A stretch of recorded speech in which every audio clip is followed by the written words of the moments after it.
When I was 13 years old, I had a homework assignment where I had to draw a pastoral scene. My art teacher took one look at the drawing that I made and accused me of tracing the horse in it. I told her that I had not traced it. I had a reference photo that I copied from. Now, mind you, this was allowed. This was an art class that we all had to attend, and we were allowed to look at reference photos. I had painstakingly found a JPEG of a horse from my friend's digital copy of the Britannica Encyclopedia, burnt it into a CD while filling the other 698 MB of space with MP3s from Enigma, Nirvana, and Kylie Minogue because I felt guilty about wasting an entire CD on a single JPEG. And then begged my dad to print it out from his office because the printer at home was busted. First, my dad scolded me for using a blank CD so wastefully, but eventually I got that printout and used it to copy the details from the horse onto the sketchbook I used for school. See, at the time, it was a skill I had where I could look at pictures and copy them onto paper with a pencil in great detail.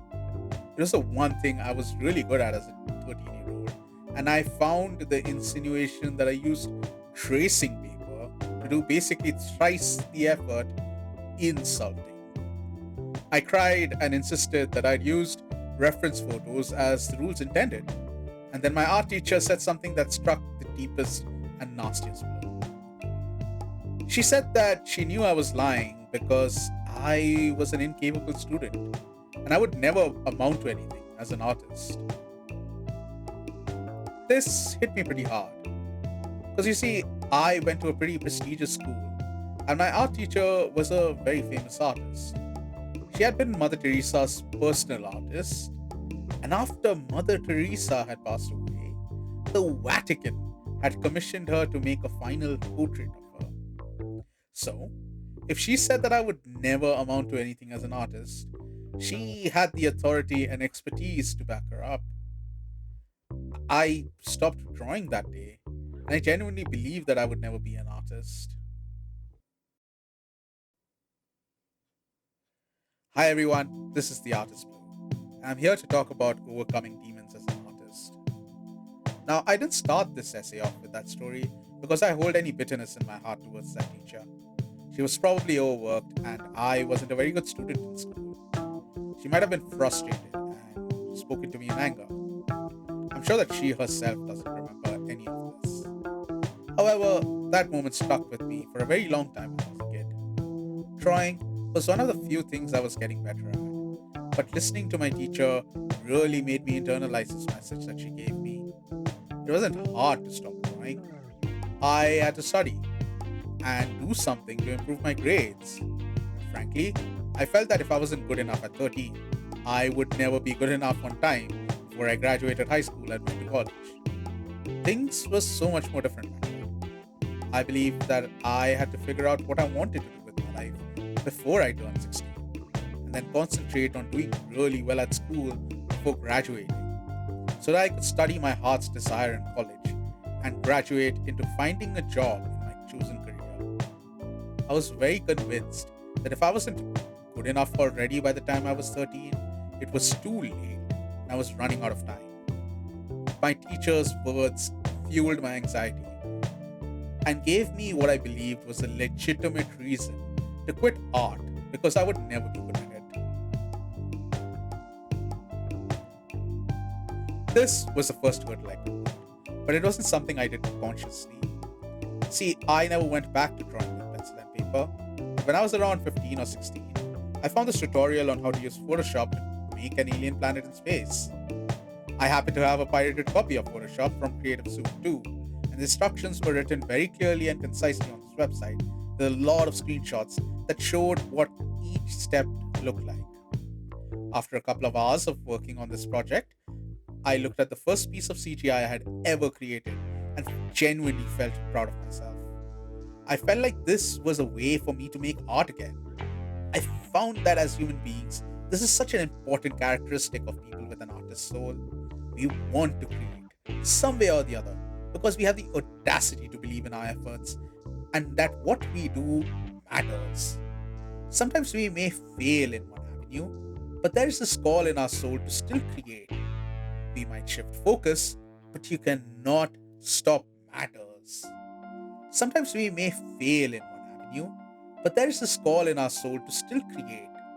We might shift focus, but you cannot stop us from creating. Now, the point of the story wasn't just to glaze artists in general, but to talk about our first demon.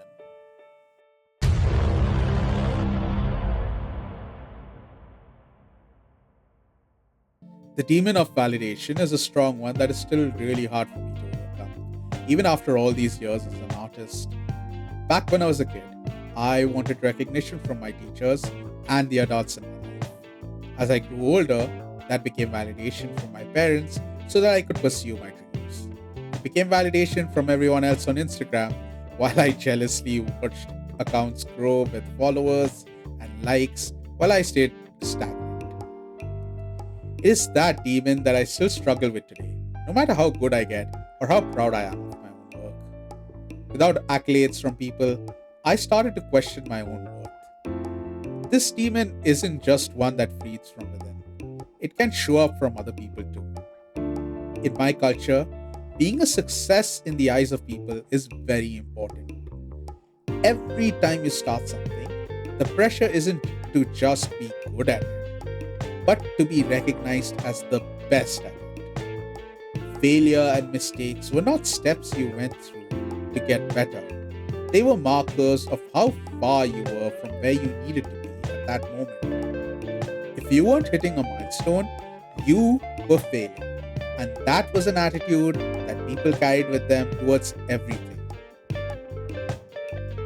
I casually mentioned to my parents that I was making a video essay, and my mom said, Monet, this boy named Suraj from Malappuram, he made a video for YouTube. And it hit more than 275 million views. He is only 1 year younger than you. So be sure you do a good job, okay? I was very curious about who Suraj was and what was this video that he made up. I realized that she was talking about Hanuman kind and his song.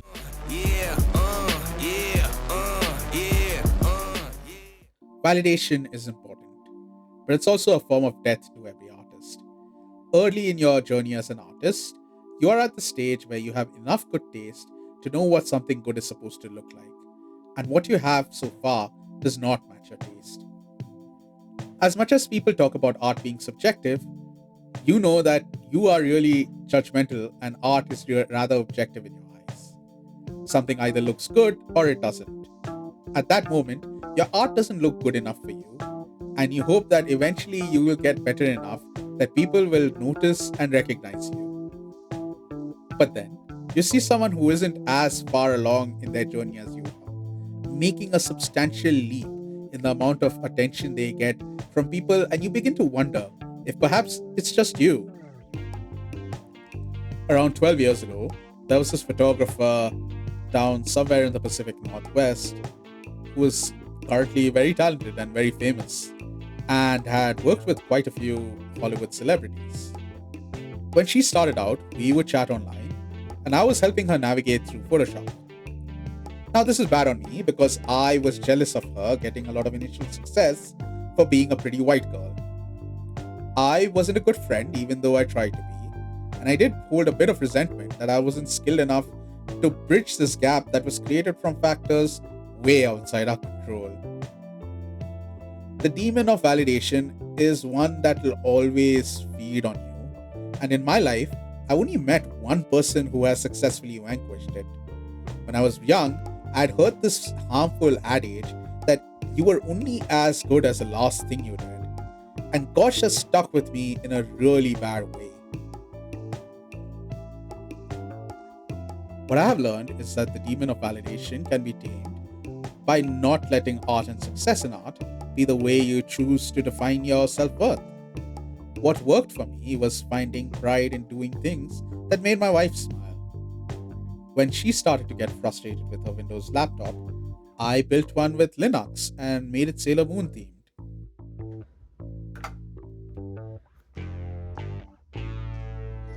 Oh, oh my god!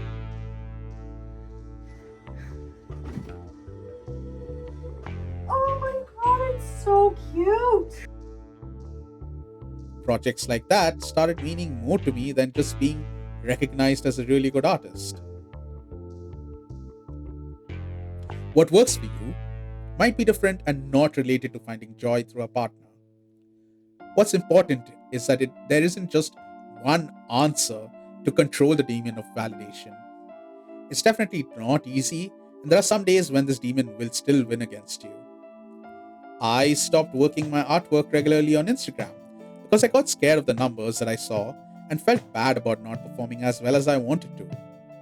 When someone accused my art of being I felt instantly gutted because I had come to realize that someone had used my art in training their AI model to copy my style, and also because I couldn't believe that someone was stupid enough to believe that an art piece I made in 2018 was produced by AI art. If I had a time machine to pull some shenanigans like that, I would have been busy gaming the stock market or buying Bitcoin.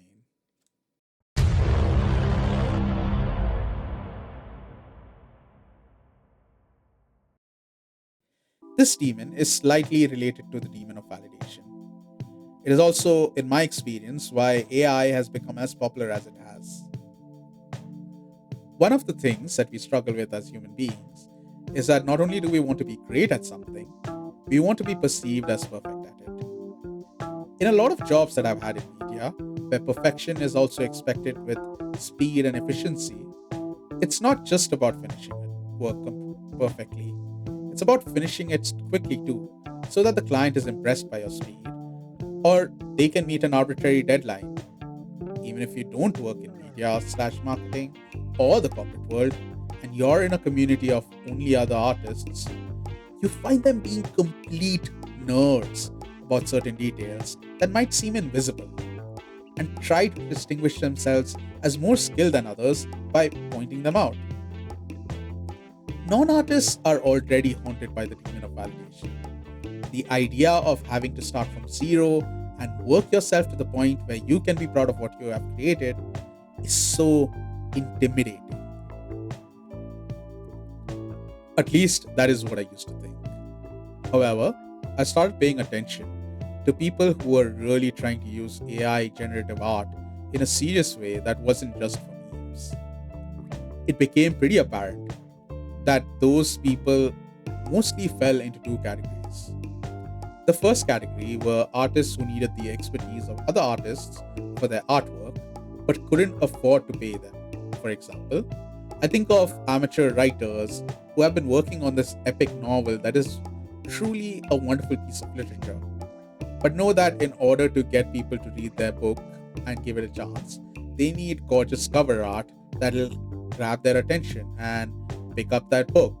You'll find many such writers on Royal Road. The second category of people who seriously use AI generative art are people who just don't actually care about art, but care more about a different product or goal that they feel benefits from tricking people into believing that actual human artists were involved. There's a secret third type of person who loves generative AI, and we'll get back to them eventually. With the first category of people, although their crimes are egregious, it is possible to help them be better. Artists love collaborating with each other.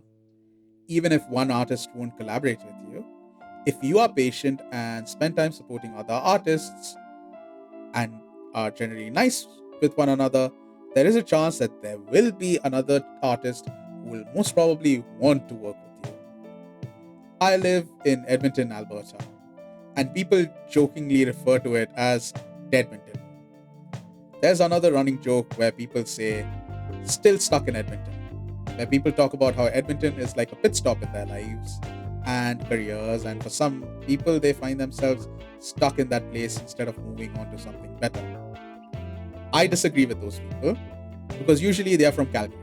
And people from Calgary do stupid things like sell all their riverside land to golf courses or real estate agencies and make fun of Edmonton for having the largest uninterrupted stretch of public parkland in North America. One of my favorite things about Edmonton is that there's this general spirit of collaboration that artists have with each other. Everyone understands that times are rough. As artists, we are all scraping by, and as generous as people try to be about being artists, they also give up their time and energy to help other artists from different fields in their projects. A lot of models that I have worked with have been so generous with their time. And even when I've had specific, wild, and complicated ideas, there have been people who have jumped in with both feet, trying to problem solve with me. Like with the image you see on the screen right now, I needed help of an aerial silk artist who not only decided to model for me, but also helped talk a cement manufacturing company in allowing us to use their heavy duty equipment to hang her silks off of. Artists love helping other artists, and I don't know when it was that we were told that all the best artists are self sufficient. The second category of people actually don't care about the art process or even necessarily about the final product. What they care about is the lens that they are perceived in. These people basically want accounts with 10 million Instagram followers so that they can flip that account for cash or sell a product to them. They only care about being seen as artists to enhance their portfolio as hashtag influencers. After lurking in a lot of different spaces where people use generative AI art seriously, what struck me the most was that these people were very serious about finding more ways to fool people into believing that their AI generated image was made by a real human. They were sharing tips and tricks as well as workflows on how to generate fake BTS videos of their art being quote unquote drawn. It was important to them that people perceive them as human artists because they understand that art made by humans has actual value, unlike slop produced by machines. There is a popular video made by author Brandon Sanderson, who's famously known for writing the Miss Bond series and frustrating his fans by increasing the backlog of books that they have to read by writing too damn quickly. He talks about how generative AI is developing at a rapid pace, and that things are not too far off from the day when people won't be able to tell the difference between what was produced by AI and what was produced by humans. What stands out to me about this video was that he doesn't just use the regular talking points about being against generative AI use, such as the environment or art theft. The argument that he uses is very simple to follow. When we make art, it is from the experiences that we have built and learned from to that very moment. We continue growing from that moment, and when we produce more art, we are bringing in new experiences. AI doesn't experience that growth. What AI can do is statistically predict what placement of pixels or characters will be acceptable for people to enjoy in a certain way. But AI won't grow from the experience of making that art. It is why you feel so deeply connected to art made by an actual artist. If you've grown as an artist, you're familiar with that plateau in your skill level when you had just enough taste to realize what is good, but you were frustrated that you weren't improving fast enough to reach that level of good. You didn't put in hours or even days of practice drawing in hands which looked wrong, or writing complicated sentences that didn't fit together, or playing an instrument that was off key or off time by a tenth of a second and not grown from that experience. All that suffering you went through with practice is how you figured out what uniquely works for you. It is how you took all that you learned, all your learned experiences, and put them together in a way that spoke for you in your art. It is what gives your artwork its own unique identity.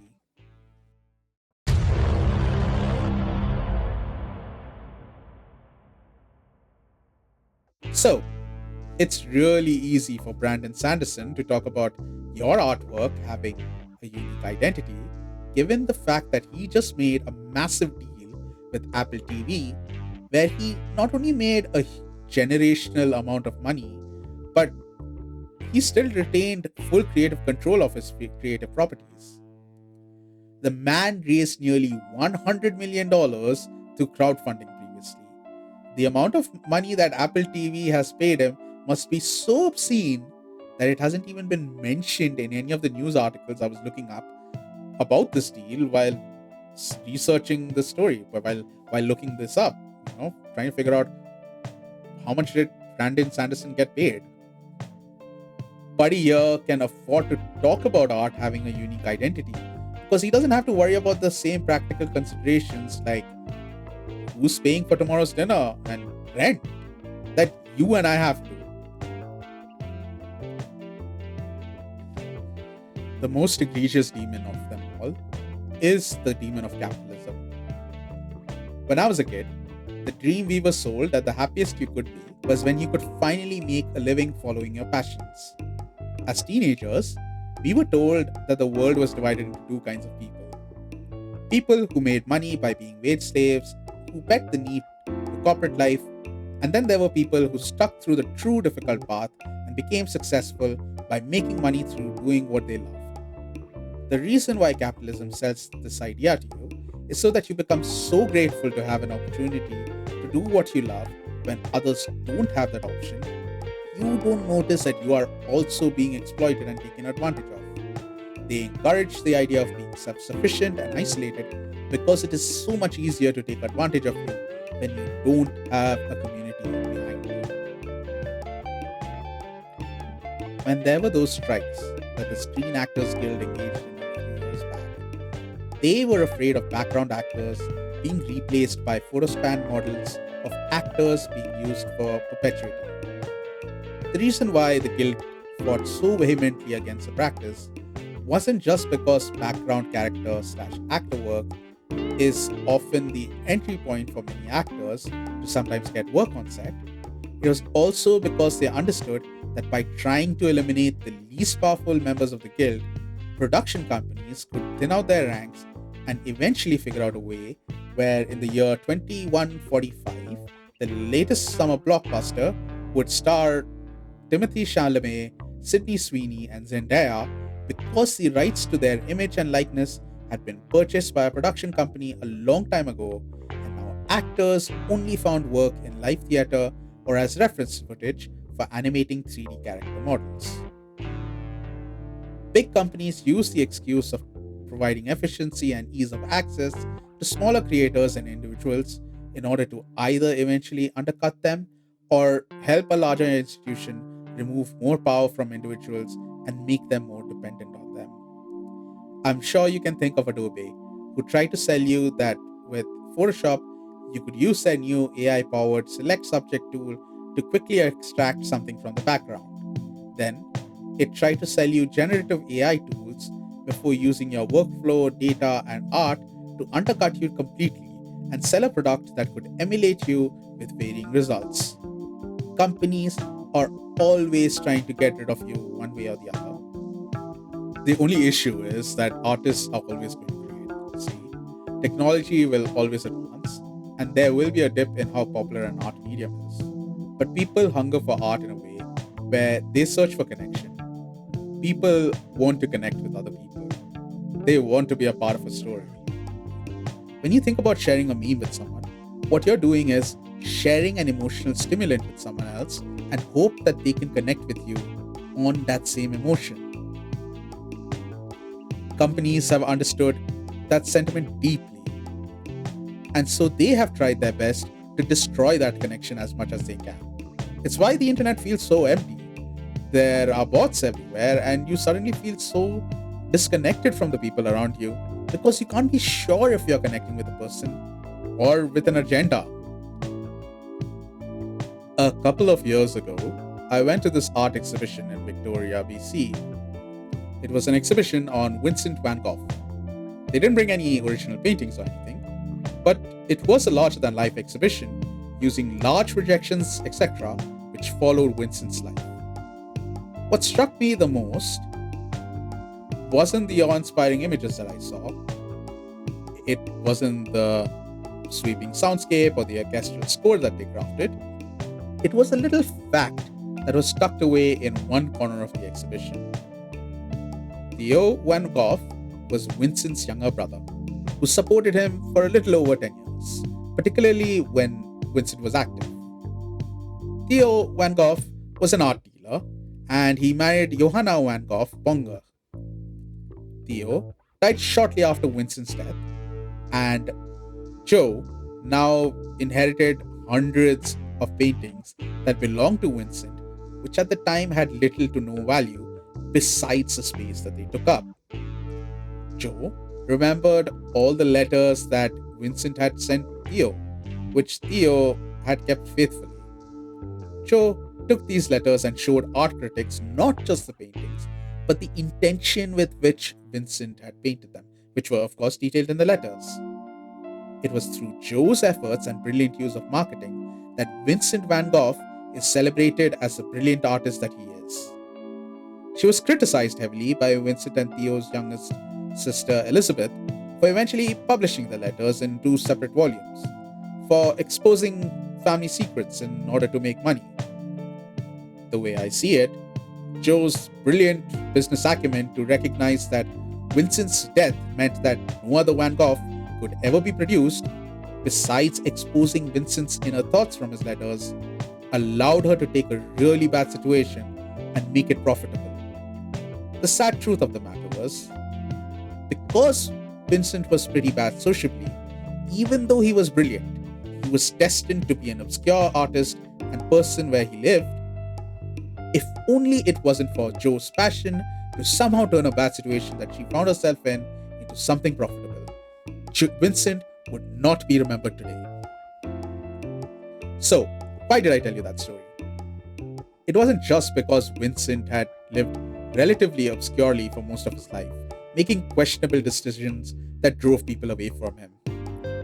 It was because even a genius like him needed a lot of help to have his name spread the way that it did. There had to be people who were invested after his death in making the most profit from his work that they could.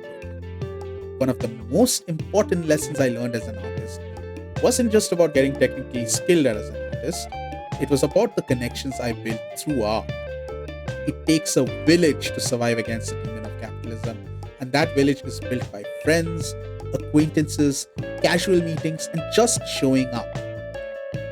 My call to you to be successful and overcome this demon isn't to do one particular exercise or follow one plan. It is to understand how united you are with one another, equally, just trying to survive against this demon. Don't just help each other out artistically, show up.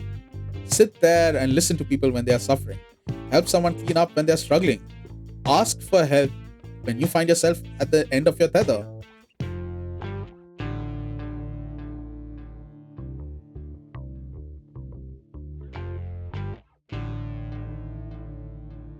This is a side note, but I'm a huge fan of One Piece. There's this idea in One Piece that Luffy is Joy Boy, the liberator of the oppressed. He brings freedom to the oppressed and he brings smiles on people's faces by fighting however he wants. There's this theme in One Piece that I really enjoy, and it's this idea that every single member of Luffy's crew contributes towards him bringing down the big bad enemy guy. Now, it might be by fighting the BBEG's subordinates, or by attacking the systems that support him or her.